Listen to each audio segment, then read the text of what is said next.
So hello guys, this is the part 2 of the chapter 2.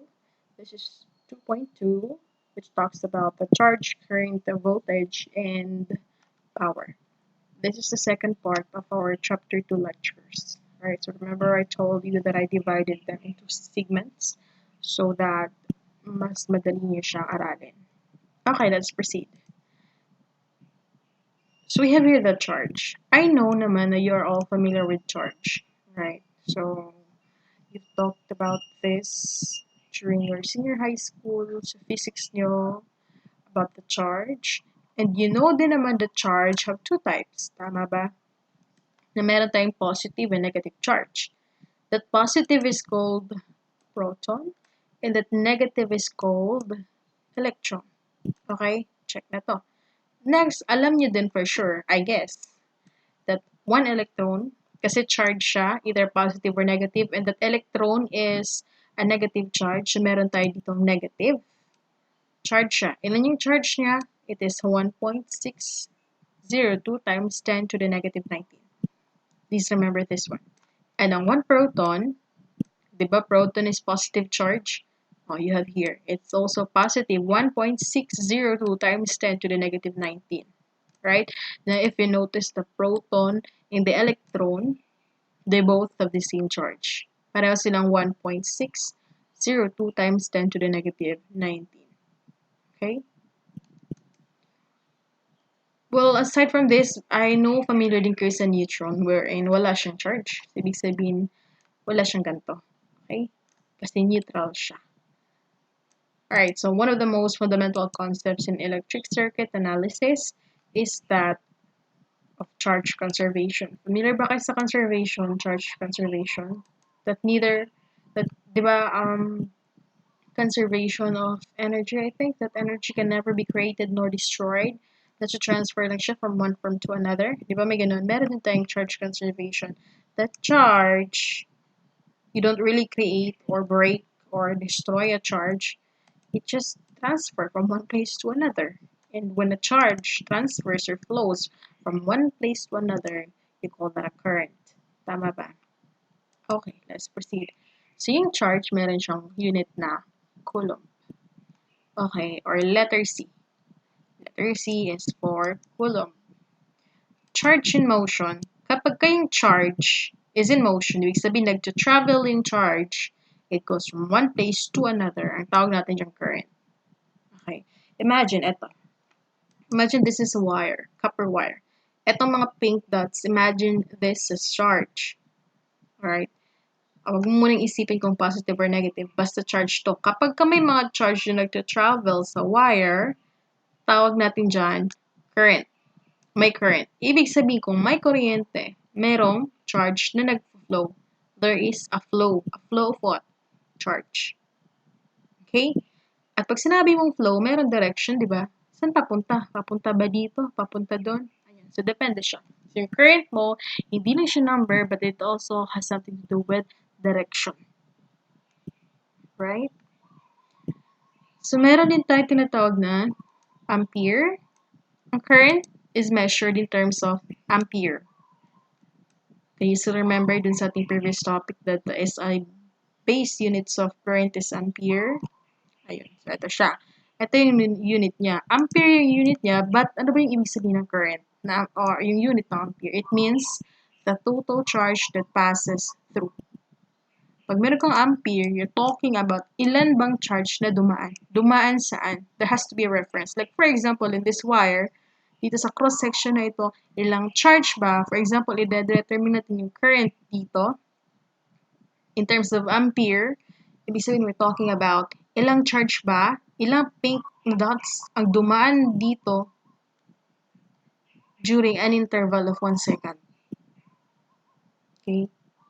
An arbitrary cross-section of a wire during interval of 1 second. So, 1 ampere equals 1 coulomb per second. So, pag sinabi mo may current ka dito ng 1 ampere, ibig sabihin meron kang 1 coulomb ng charge na dumaan dito per second. Okay? So, pag 1 coulomb ba ang dumaan dyan na charge, ibig sabihin merong isang charge particle lang dumaan, isa. It's not really isa, because take note, per charge, meron kang, eto, napakaliit lang ng per electron. For example, napakaliit lang ng charge niya. So, para magkaroon ka ng 1, hindi, dadamihan mo siya ng konti. Dito tayo sa proton positive. Okay? More than 1 ang dumaan, of course. But the thing is, meron kang a total of 1 coulomb na dumaan dito sa cross-section na ito per 1 second. Okay? So next, sa charge. So although we continuously transfer, di ba sa charge, itong charge na dito, kasi mag-flow yan, kaya nga may current, di ba yung mga charge dito, transfer from this to here, parang ganun. Depende, okay? Basta there is a transfer of charge. So sabi niya dito, although we continuously transfer charge between different parts of a circuit, ito, very important, we do nothing to change the total amount of charge. Ibig sabihin, yung total amount of charge ng circuit, hindi natin dinagdagan, hindi natin binawasan. Yun yung tinatawag natin na charge conservation. Ang nangyari, minove lang natin siya. Pina-flow, parang ganun. Okay? Wala tayong ginawa para maka-create ng charge or maka-destroy ng charge. Okay, in other words, we neither create nor destroy electrons or protons running within electric circuits. Okay? So the video should be inserted right here.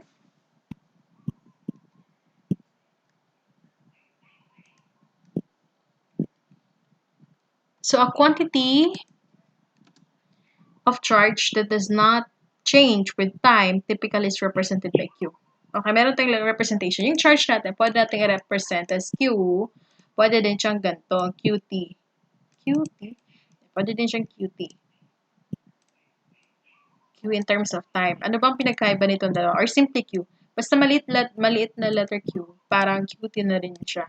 Diba, for sa inyong mga functions ninyo or equations, pag meron siyang in terms of t, ibig sabihin that itong Q natin is in terms of time. Okay? So, pag yung charge mo is represented in terms of QT or Q, ibig sabihin that is an instantaneous amount of charge. Anong ibig sabihin ng instantaneous? It may or may not be time invariant. Ibig sabihin, as time goes by, chances are nag-change yung amount ng charge. Okay? Kapag ka-QT. Depende sa time yung charge. Right? Nagbabago yung charge. Depende sa kung anong time, sa time. Etong malaking Q, ibig sabihin lang nito, charge pa rin, pero hindi nagbabago with time. Constant to na charge. Ito nagbabago na charge. Okay? Okay, so questions so far? If you have question, just type it on the comment section. Meron ba dito comment section? Just type it down. I think may comment section to. Type nyo lang dun yung mga questions nyo. Or better yet, ready nyo siya para if ever we'll have our conference, then you can ask the questions. Okay? Now, let's proceed. So, let's talk about current. Initially, nag-talk tayo ng current. If that it is the flow of charge. Pagka may charge na nag-flow, may current. So, ibig sabihin, it is the transfer of charge. Okay? Or, the charge in motion. Of course, paano ba magta-transfer yung charge kung hindi siya nag-move? It has to be in motion for it to be transferred. Okay? So, current, it's just the same with transfer of charge or charge in motion. I hope that by now, pag sinabi natin current, meron na kayo na-visualize kung ano nangyayari sa current. That ibig sabihin, pag sinabing current, may nag-flow na charge. Okay? So, yung charge nag-flow, it could either be positive or negative. It could either be electron or proton. So, the current present in the discrete path, such as a metallic wire, has both numerical value and direction. Ayun.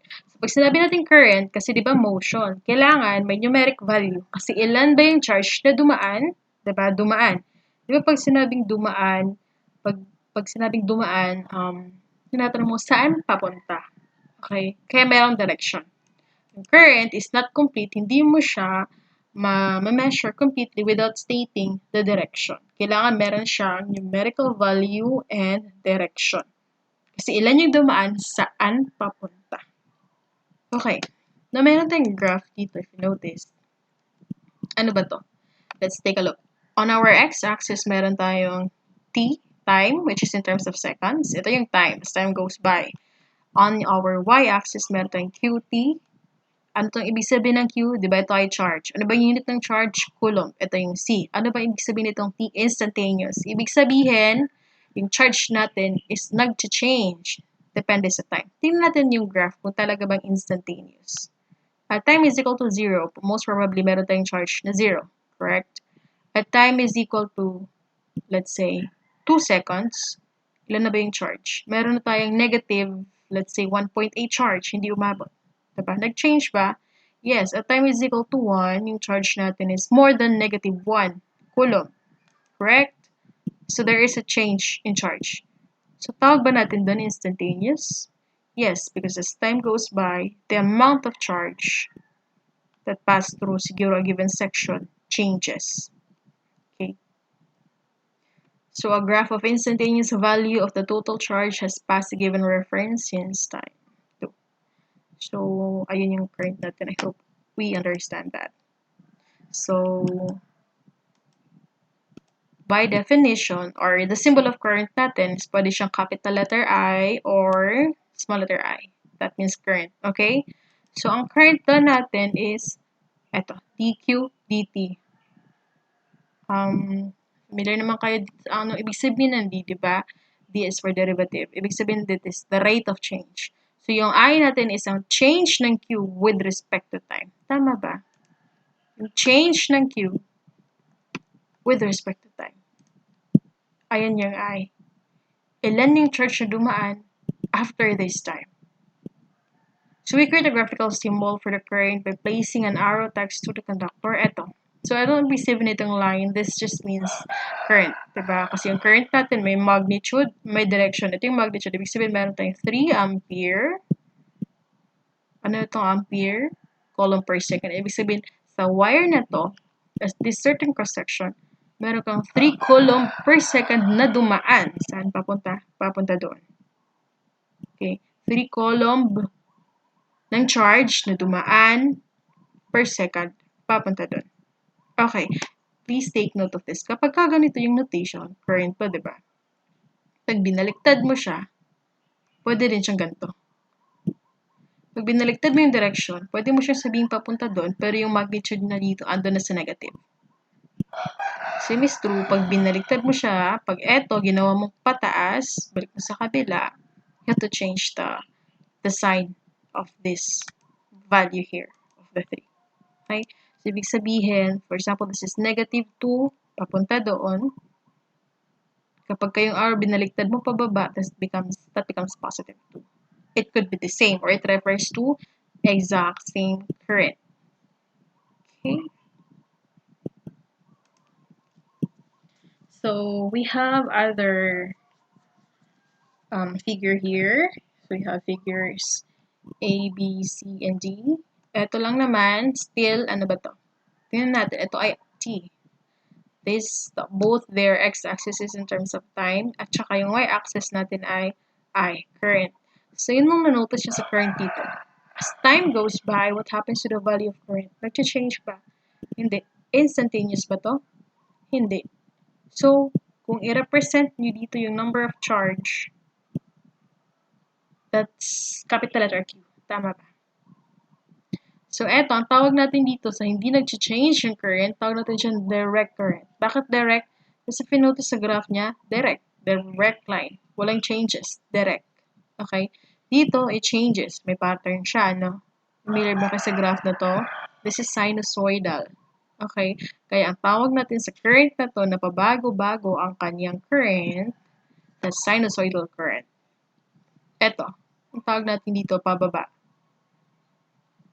Pagka ganito yung current mo, nauubos, that's exponential current.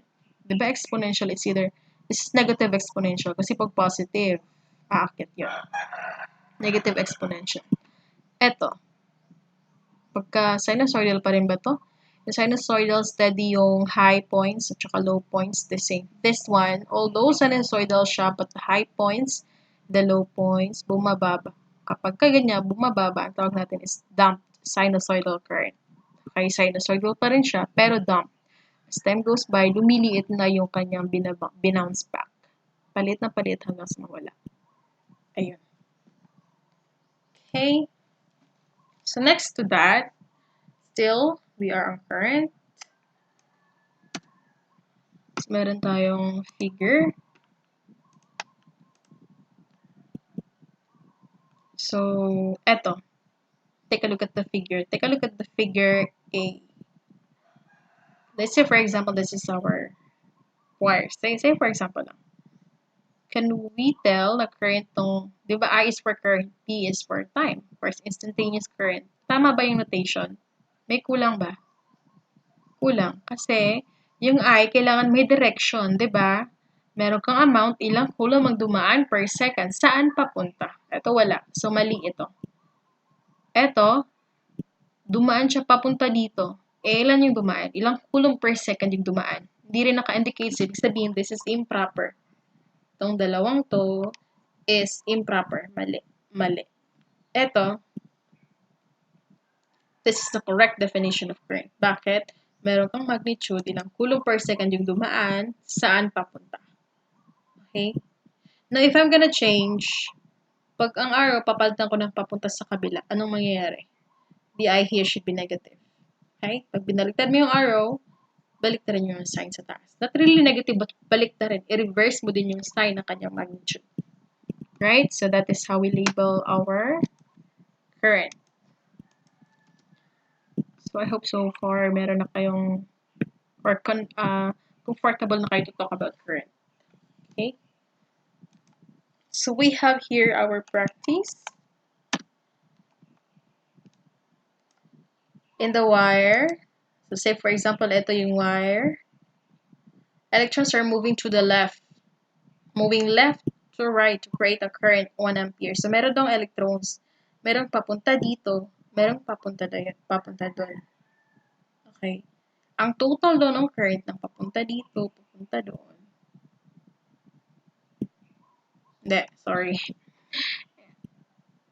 In the figure, electrons are moving left to right. So, from left, papunta sa right. Ito na sa certain wire. Kasi, sa isang wire, isang direction na talaga ng current, diba? So, paano to? May sinabi dito na ng isa papunta dito, yung isa papunta dito. Pwede ba yun? Hindi. Kailangan may manalo sa kanila. Kung sino yung mas malaking current, siya yung mas mag-rule. Okay. So, ang nangyari dito, left to right. Etong left to right, ito yung total current sa wire is 1 ampere, which is ganito yung direction. Yung tanong niya, determine I1 and I2. Paano yun? So, ibig sabihin sa equation natin, yung I1 plus I2 is equal to 1 milliampere. Okay.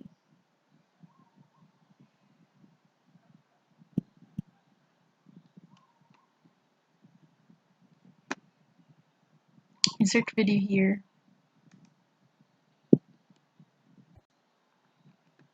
Okay, so next, we have here, ito, figure. Let's take a look at the figure first.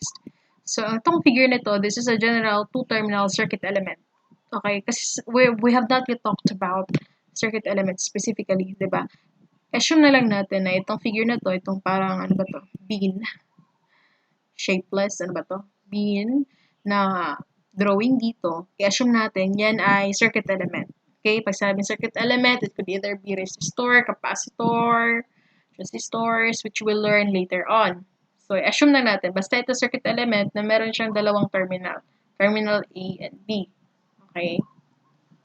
So, a very general circuit element has as a shapeless object possessing two terminals. Ayun.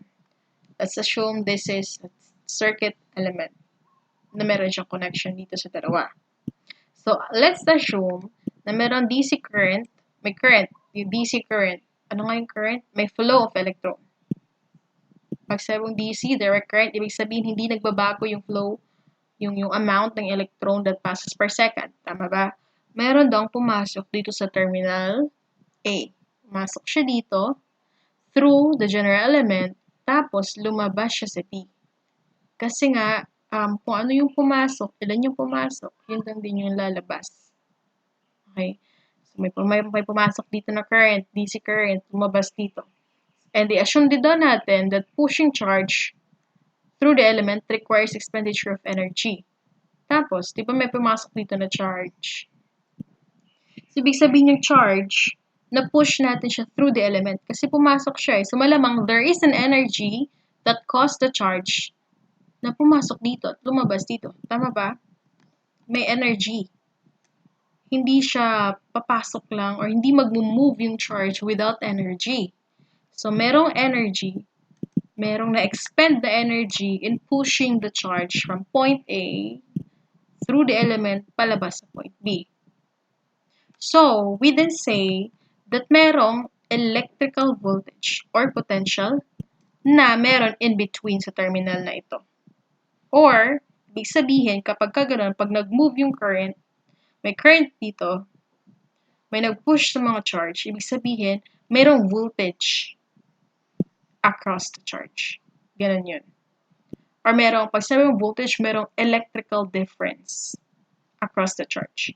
Because yung voltage or yung electrical difference, that is the one responsible na mag-push ng mga charge natin para mag-move. Without the voltage, without the pushing action, kung walang mag-push ng charge, walang movement ng charge, walang current. Okay? So always remember that. Kapag ka may current, malamang may nag-push sa charge. So, ibig sabihin, malamang merong electrical voltage or merong potential difference between the terminal. Okay? So, let's define voltage. So, ayun na. So, alam na natin in the sense na yung current is the flow, na yung sino nagkakos ng flow, that's the voltage. Okay? That's the potential difference. Yun yung nagpupush sa kanya. So, thus, the voltage across the terminal pair is the measure of work required to move the charge through the element. So, yung voltage mo, that is the work required to move the charge through the element. Siya yung nagpupush. Ang unit niya ay volt. It's from Alessandro Volta. Okay? Actually, napakahaba ng pangalan niya. It should be Alessandro Gustit Antonio Anastasio Volta. Buti na lang hindi ganun yung unit niya. Okay? So, volt na unit natin for volts, and the symbol is capital V or small letter V. So, thus, kasi work siya, ilang measure of work siya required to move a charge. Ano ba yung unit ng work? Joule. Okay? So, ibig sabihin, ang 1 volt natin ay 1 joule per coulomb. Ibig sabihin, pag meron kang 1 volt, that is the amount. Ibig sabihin, pag may 1 volt, naka-expend ng 1 joule of work per 1 coulomb. 1 joule of energy is expended per coulomb. Okay?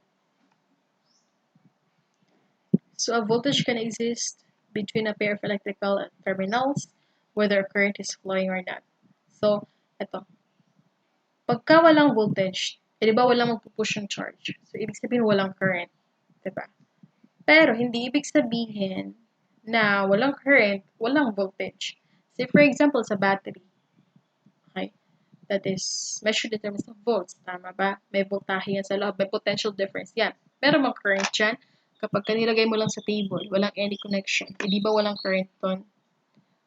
Pero mayroong voltage. Tama ba? Yes. So, ibig sabihin, voltage can exist between a pair of electrical elements whether may current o wala. Okay? So, example, automobile battery, for example, has a voltage of 12 volts across its terminal even if nothing is whatsoever is connected to the terminal. Kahit wala nakakonect sa kanya, mayroon pa rin siyang 12 volts. Voltage can exist even with the absence of current. Ito.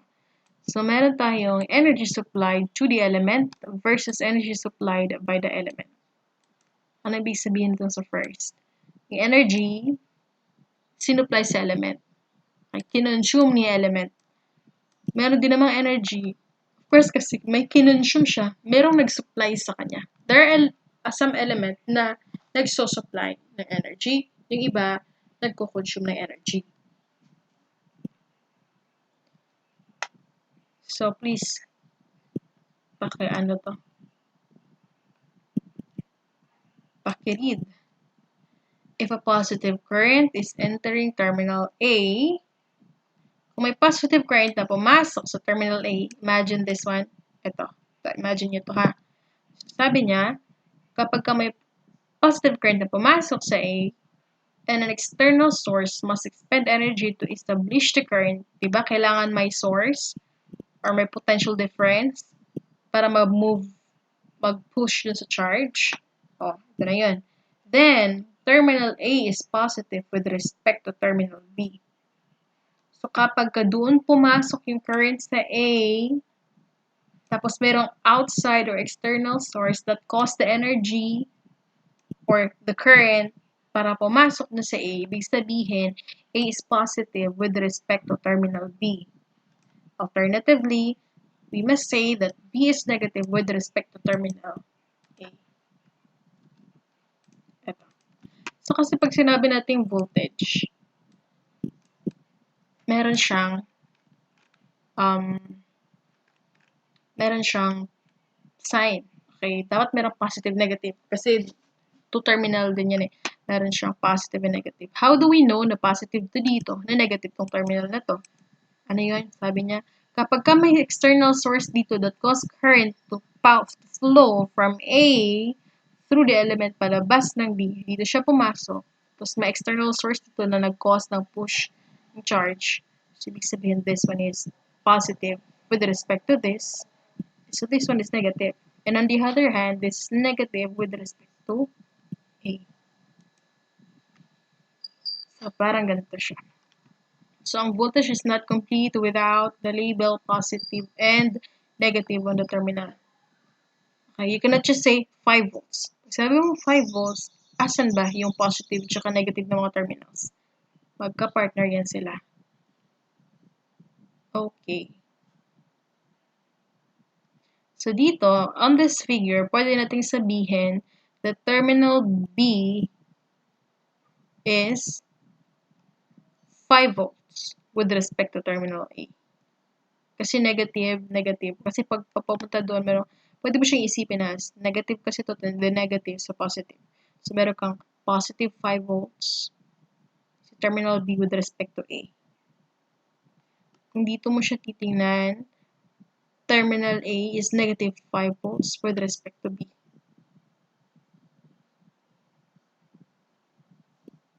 Ito, terminal A is negative 5 volts with respect to B. Same.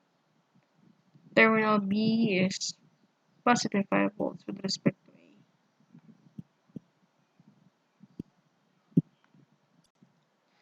Okay, so please take note na dito sa A at saka B, okay, they're the same. Same to sila. Tingnan mo. And this figure, yung A mo yung positive, yung B mo is yung negative.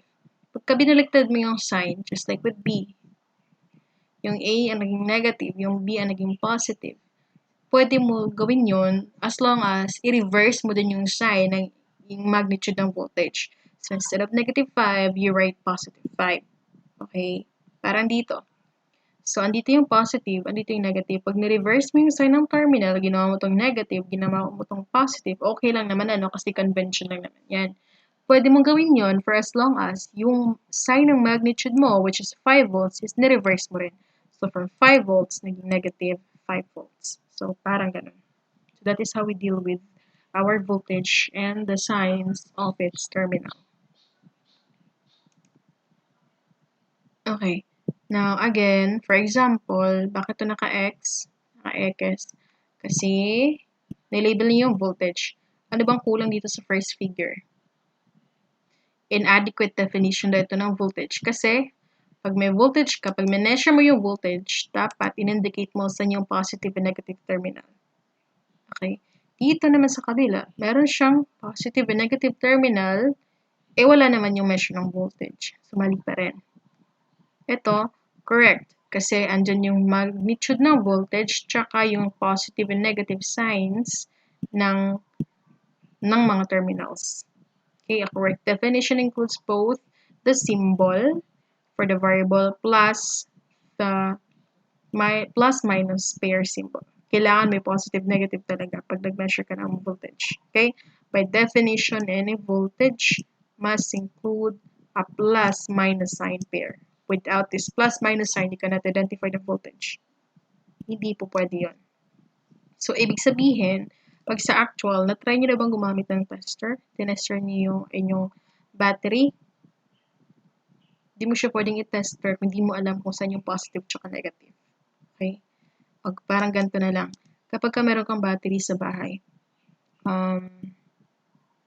diba, you always have to identify para magamit mo siya. Kailangan hanapin mo sa yung positive, negative. Correct? So, ayun. Kailangan yung voltage, meron siyang plus and minus pair. Okay? So, I hope that was clear. Any questions? Kung may questions, pakisulat na lang sa comment sa baba. Or kindly just prepare it for our conference, which will be announced later on. So you have here your practice exercise.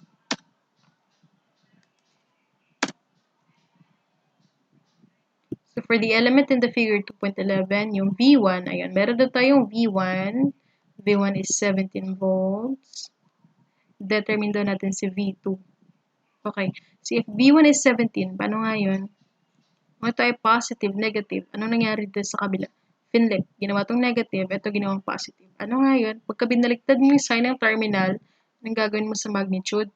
I-reverse mo rin. So if this is positive 17, the V2 should be negative 17.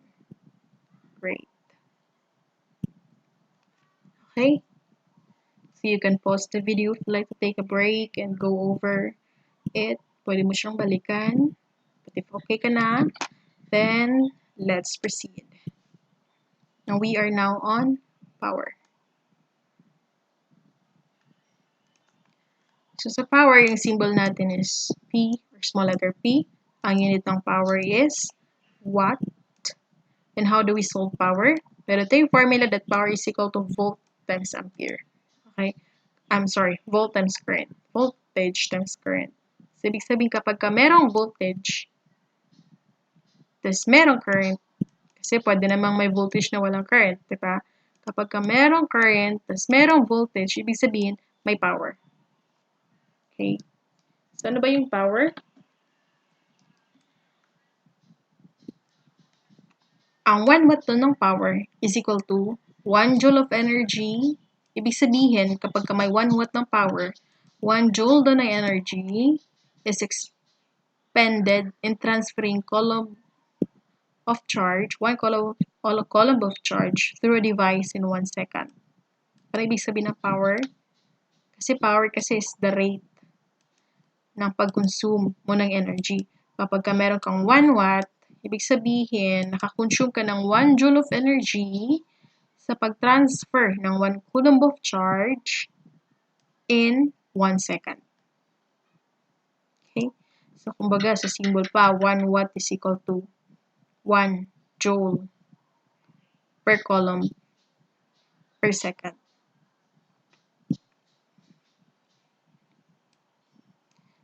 So, the power absorbed must be proportional to both the number of coulombs transferred per second and the energy needed to transfer 1 coulomb through the element.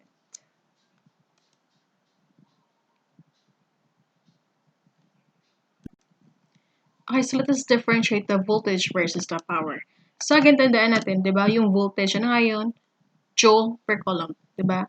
Voltage is defined in terms of energy expenditure. Ilang joule yung nagamit per coulomb para i-push yung 1 coulomb ng charge. Whereas yung power is the rate at which energy is expended. Don't forget na pagka-power, we're talking about the rate. Okay? Gaano kabilis? Ano yung rate na kinonsumo yung energy? How many?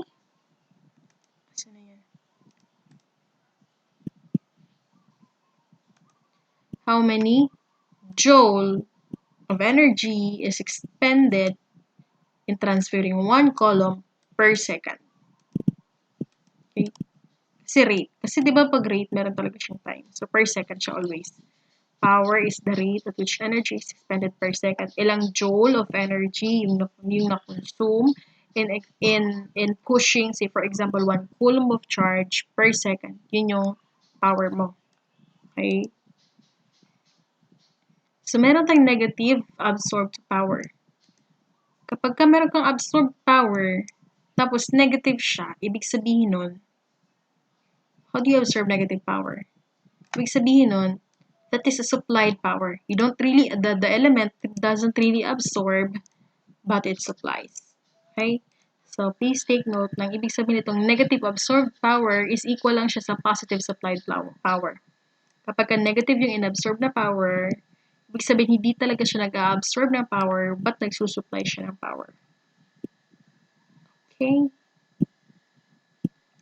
So, we have here the figure. Let's say this is a circuit element, unidentified muna. So, ito yung voltage niya. Meron siyang positive and negative. Then, this is the voltage. Check ba? Yes, meron din tayong current. Meron tayong I notation. Then, may direction. So, check. So, pag may voltage, then may current na nag-flow, anong sabi? May power. Anong formula ng power? P is equal to VI. Ito, P is equal to VI. So, kasi may power, we can say, para makompute ang power ng element na to, we just have to multiply our V with the I. Okay? So, we can say that this element generates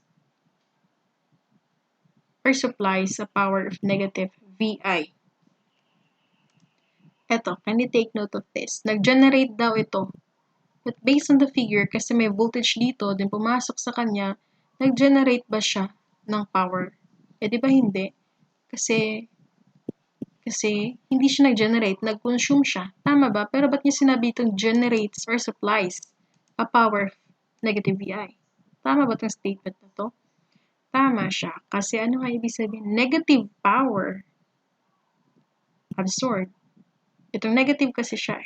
So, ibig sabihin, kung gusto mo itong gawing positive, palitan mo lang ito, i-reverse mo itong statement niya dito. If you want this to be VI positive, okay, gawin mo itong, instead of generates or supplies, gawin mo itong absorbs. So, ibig sabihin, itong element nito nag-absorb ng power, which is equal to VI.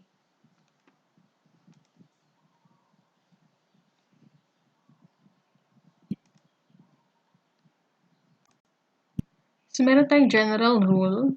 Okay. Sabi dito, na if yung current is pumasok sa positive terminal ng element, okay, may voltage across and may pumasok na current dito sa positive terminal ng voltage. Ibig sabihin, as a general rule, okay, para magkaroon kayo ng sense of or feeling kung ano ba yung ginagawa niya, this one absorbs power. Nag-absorb siya. Okay? Kasi kapag negative yung value ng power, ibig sabihin, hindi siya nag-absorb but nagsosupply siya. Okay? If the current are is directed out to the positive, kapag yung current mo is lumabas dito, instead na pumasok dito, lumabas siya dito sa positive, then, malamang itong element na ito, nagsosupply siya ng power. Okay? Negative value in this case indicates that power is being absorbed. Again, ang rule ha, kapag yung current pumasok sa positive side dito, that's positive side convention, ibig sabihin nag-absorb ito ng power. Pero kapag etong current is palabas ng element dito sa positive, most probably, nag-generate siya ng power. Okay, so let's just recap kasi baka medyo magulo na. So, in this figure, it shows one of the terminal of the element. Ito, may terminal tayo ng element. May tayong positive, tsaka negative, may voltage, tsaka may current. Okay? So, if a current I is pumasok through the element on the positive terminal, kasi pumasok sa positive, malamang this terminal absorbs power. Tama ba? Which is equal to V times I. Or, aside from saying that, pwede nating sabihin that the power V times I is also being delivered to this element or being absorbed by this element. So, kapag ka negative, if the numerical value of the product is negative, we say that the element is absorbing negative power. Kapag ka nag-solve ka dito, for example, the value here is negative V. I-multiply mo sa current. Kasi for example, meron ka ditong negative. Let's say the power of computer is negative 5 watts. Okay? So, sabi, kasi pumasok siya sa positive, kasi na-absorb. So, ibig sabihin that the element here absorbs negative 5 watts. Okay? Just take note na yung negative na power, hindi talaga yung ina-absorb, kundi nagde-deliver. So, instead of absorbing, this element delivers power to the system. It's not absorbing, but it is delivering or generating power to the system. Okay? So, for example, in this figure, kung meron kang 5 volts, yung current mo ay negative 4, so yung power mo doon, negative 4 times 5 is negative 20. Tama ba? So, meron kang negative 20 watts. Because negative watts, yan, ibig sabihin, generate yun. This element here does not really absorb negative 20 watts, but it generates 20 watts. Source pala ito. Okay. So, bakit always yung current, we talk about it na bakit natin binabantayan kung papasok or palabas ba siya sa negative sign? Kasi, meron din tinatawag na positive sign convention. Okay, sa positive sign convention is when current arrow is directed into the element at the plus marked terminal. Positive sign convention kasi yon or rule of thumb na kapag ka nag-label ka ng mga current, kailangan dun siya papasok sa positive sign. Okay, kasi tawag natin doon positive sign convention. Although wala namang problema kung paglabas. Pero para general, positive sign convention. So, para lang uniform lahat, okay, pag nag-label ng current, as much as possible, papasok siya dito sa positive terminal. Tawag natin doon positive sign convention. Ano ulit yung positive sign convention? Kapag kayong current is papasok doon sa plus terminal ng isang element. Okay? So in other words, it says that if the current arrow and the voltage polarity signs are placed such that the current enters at the end of the element marked with positive sign, then the power absorbed by the element can be expressed by the product of the specified current and the voltage variable. Kaya ano yan, yung positive sign convention, kailangan yung current papasok na sa positive terminal. So, meron tayo itong example. I hope you can understand this one. Just aralin nyo lang siya. Then if may question kayo, you can just message me. Okay? And then you have here your practice. And that's it.